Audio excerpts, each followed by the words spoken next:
Hey, we pulling?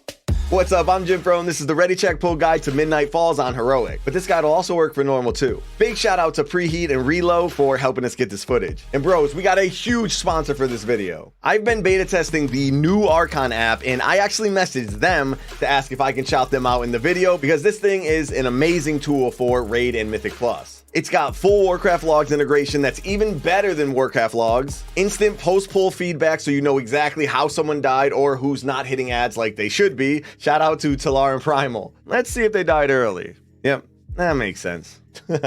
Archon also has full super high quality recordings of all your raids and keys perfectly synced up with CD usage and all the data you'd expect from the Warcraft logs team. I could go on and on about this app. Just get it, it's free. And you can find the link in the description. Now back to the fight. Alright, so this is a 3-phase fight with a small intermission between phase 1 and phase 2. It's mainly single target with some burst ad cleave in phase 1 and you bloodlust on pull. There's actually a few assignments that'll make this fight much smoother. 2 to 3 DKs for grips in phase 1, at least 1 warlock for gate in phase 3, 5 trusted players to be crystal holders, evenly spread your raid out for the 4 beam soaks in phase 2, assign who's going to be using their extra action button first and second in phase 3, and evenly spread your raid out for the 3 orb soaks in phase 3. Alright, so phase 1, you'll start by pulling the boss just outside of the red circle. Right away, you'll get hit with the main mechanic. This is basically a memory game. The boss will show 5 symbols in a specific order. Then 5 random players will each get one of those symbols above their head. Those players need to line up around the boss in that exact order, clockwise. So if the boss shows triangle, circle,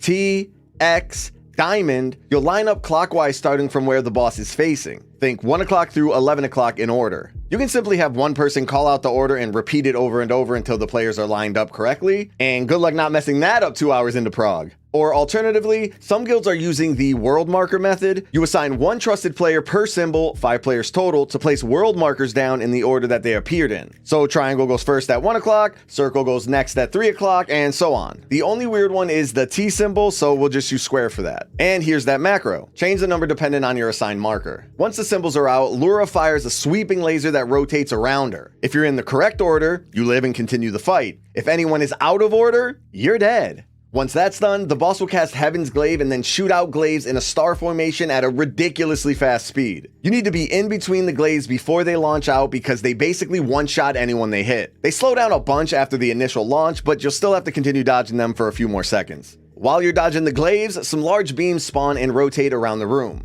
Right after the beams, the boss will spawn a Safeguard Prism, which is 3 non-attackable ads that put a massive shield on the boss. These ads have 15 stacks of a buff, and every time you interrupt or dispel one of these ads, they lose a stack. So you need to spam dispel, interrupts, spell steal, and a bunch of stops to remove all the stacks to get them to despawn. It's really important that they never get a cast off, so every player needs to be helping remove these buffs as fast as possible. Once the Safeguard Prism dies, the raid will get hit for a massive amount of damage and spawn a bunch of blue Midnight Crystals and 2 yellow Dust Crystals. The Midnight Crystals all need to be gripped onto the boss, and you need to cleave them down before their cast goes off, or you know. The 2 Dust Crystals need to be spam healed to full. Once they're at full health, they turn into Dawn Crystals and will need to be picked up by 2 of the 5 assigned ranged players. The assigned players need to be Live Lords and can never get hit by mechanics. And then you'll do the entire phase again, but this time you'll get 3 more Dawn Crystals that need to be picked up by the other 3 assigned players. Then 1 final memory game and you're off to the intermission. For the tanks, the boss will cast Heaven's Lance that does a big hit to her current target and puts a damage increase on them for 25 seconds. Taunt swap when all 5 stacks are applied and then just whenever the debuff falls off. Just try to never take 2 sets of this in a row.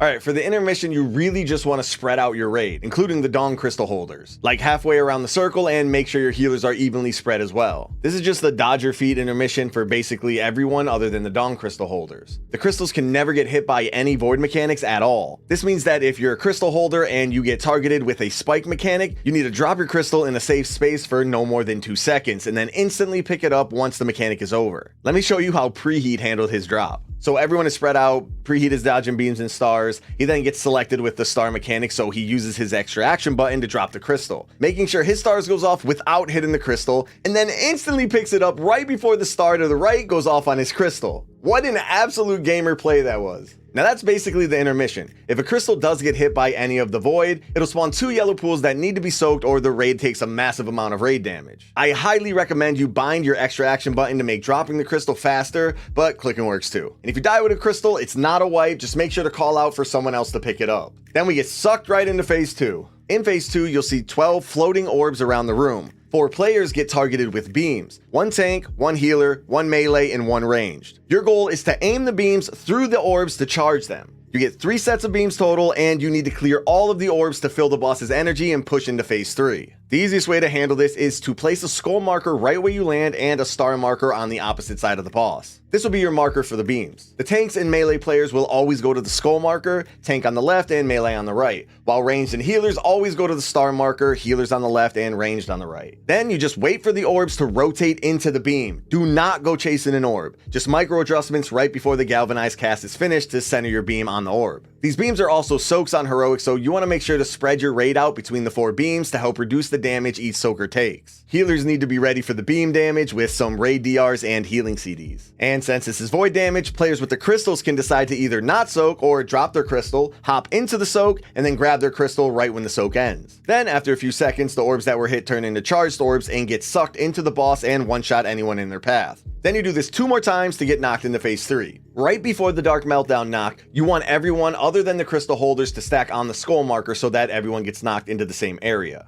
The crystal holders keep their crystals and will go a little off to the right so that they get knocked slightly away from everyone else because they automatically drop their crystals after the knockback and need to run over them to pick them up again. This just avoids any accidental pickups. Now you're in phase 3. Pick up your crystals, then stack up to blast the boss. Eventually, the boss will cast the Dark Archangel. This turns the Dawn Crystal's extra action button into a big 99% damage reduction barrier. So once this cast starts, have your first assigned player click their extra action button so everyone can stand inside of the barrier to survive the lethal damage cast. Keep in mind that using this ability deletes the Dawn Crystal. Your Warlock should already have a gate down going right. Everyone waits and takes the gate right after the frontal gets telegraphed. So phase 3 starts, stack up, Dark Angel cast into the barrier, wait for the frontal, and then take the gate. Then you'll have 3 soaks to deal with. Technically they're orbs that are getting sucked down, kinda like Dimensius. Just spread the raid out evenly between the 3 soaks, making sure you have at least 1 Dawn Crystal holder in each soak as well. If you're not able to suck down an orb in time, you're dead. Then there's this weird constellation mechanic that looks cool, but you just stay away from the orbs and connecting lines to be safe. When the boss teleports back to the middle, she'll start phase 3 all over again. Stack up, use a Dawn Crystal to survive the damage, use raid movement to get out of the frontal, and do the soaks just like before. Usually the boss is dead around this time. If not, you just go through another round of mechanics until she is. And that's pretty much it. Here's a quick recap for you to review or screenshot for later. You can find all of our recaps over at the Ready Check Pull Discord. Thanks again to the Archon app for sponsoring this video. Go grab the app and you'll thank me later. And big shout out to our supporters on Patreon for making these videos possible. I hope you're enjoying all the extended heroic walkthroughs, dungeon walkthroughs, and everything else we've got cooking for you. Peace.